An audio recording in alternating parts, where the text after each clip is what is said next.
We've got an amazing audience, both face-to-face and online, and I'd like to welcome you all. This is the inaugural event for the SA Women's Health Research Translation Network. My name's Deborah Turnbull and I hold the chair in psychology at the University of Adelaide, and I'm a member of a small working party who are also members of the broader network who have put together the events for this evening. I'd like to begin very formally, and as is the protocol, both in our state and indeed nationally, to acknowledge that we are this evening meeting on the land of the Kaurna people. And I would like on our behalf to acknowledge the custodians of the Adelaide region, the Kaurna people, and to acknowledge that we recognise their cultural, spiritual, physical and emotional connection to the land. And on behalf of us all, honour and pay our respects to the Kaurna elders, both past, present, and we indeed are delighted for emerging. And we're very pleased this evening to have with us Louise Miller-Frost MP. Louise is in an amazing position. In May 2020, she was elected as the first Labor member for Boothby in over 70 years. Her life since then has been quite an amazing whirlwind, and we've had a chance this evening to reflect on that. So she brings to her role an extensive array of experiences. She's been a chief executive officer, she's been board chair and been board members across many diverse sectors, both in health, local government, and also the not-for-profit sector. And so she's been involved in a very broad range of activities, such as community-based services, local government, community development, sport and rec, library services, and various compliance services. And she's also been involved in critically delivering services to important parts of our community through Catherine House and the St Vincent de Paul Society here in South Australia. And Louise has also indicated to me on her notes that she is indeed the parent of triplet sons and 3 stepsons, all of whom are now adults.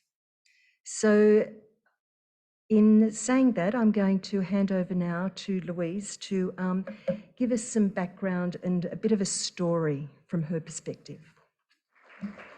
Thanks very much, Deborah. And yes, that's a lot of boys in my household and a lot of mess over the years, but I do like to stress to people that they are all adults now. I only have one at home, so we have survived. We've got out the other end.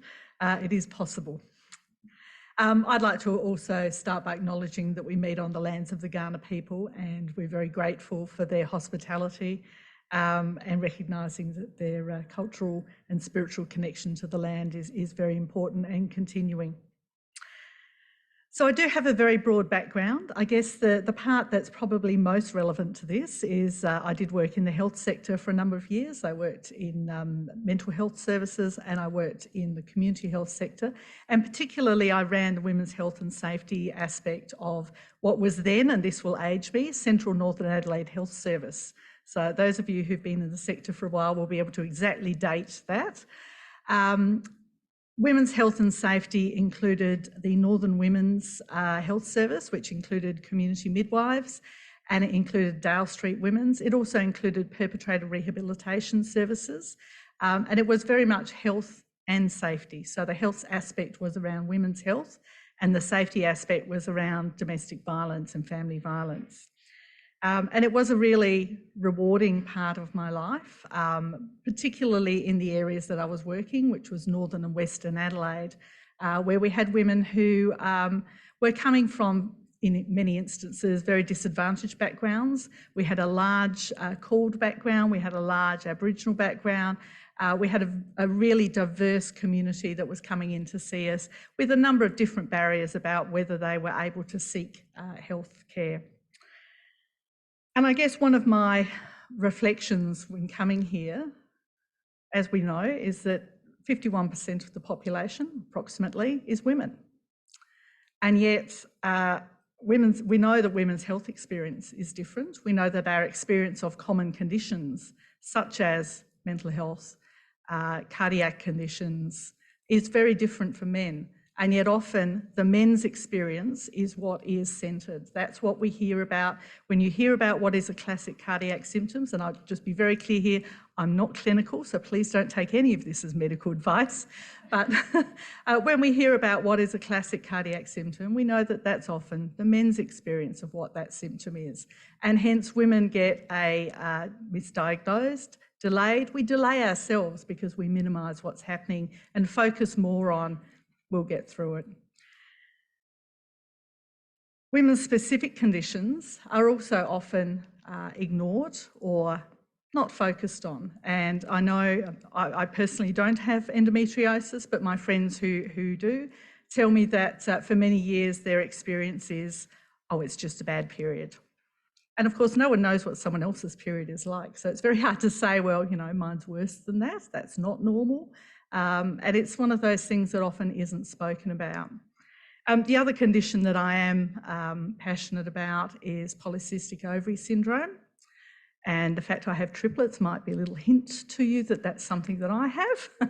And my experience has been relatively minor compared to many women's experience. And again, it's one of those things that's often considered to be, you know, a reproductive issue, a women's issue, you know, it's only a part of your life. But we also know that women with polycystic ovary syndrome have a higher risk of cardiac conditions and of diabetes. So it actually does have a whole of life experience, not only the experience you go through at the time and the experience of, you know, in many instances, impaired fertility, but also the lifelong impact that will have. The other aspect that I've reflected on when I've talked to some of the people here is the impact that being a woman as a researcher, as a tertiary education person, or indeed as a clinician has on career pathways. Now this week, on Thursday and Friday, we have the Jobs and Skills Summit in Canberra, which is looking at a wide range of issues.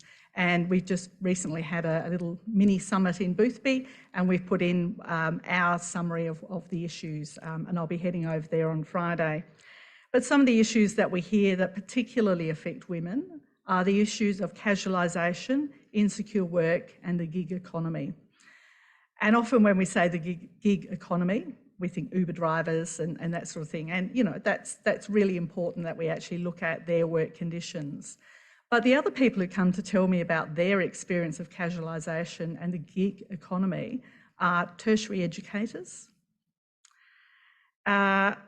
researchers, and in some instances, clinicians. So people who are living from contract to contract. And that has a really real impact on people's lives.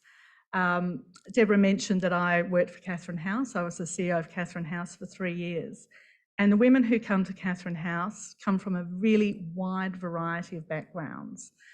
Yes, there are people who, you know, early 20s coming out of the child protection system, but we also have women who are coming to us who have tertiary education, who have professional qualifications. The one thing they all have in common is poverty. Because if you've got money, you've got options. And these women, by the time you become homeless, you kind of don't have many options left, otherwise you would have taken them. And what we find is that often these women are coming from insecure work. They've had a gap because they have caring duties, they might have had children themselves, might have cared for their partner, might have cared for parents. And then something happens and they become homeless and they don't have any superannuation, or they have, you know, commonly $4,000 in superannuation, which goes just nowhere, and they don't have a financial safety net. And that's why we find that women over 55 are the fastest growing demographic experiencing homelessness. And I have to say, once you're homeless at that age, it's very difficult to financially recover. So it was a very cheery end to that conversation. So sorry about that. I'm always a joy to have at the microphone. Look, I am really passionate about this. I think this is a really great opportunity for us to take steps forward in terms of women's experience of health, women's issues health, and I hate to use that phrase, but also women as professionals and researchers. And I'm really excited to be here tonight and to actually hear more from our panel. Thank you very much.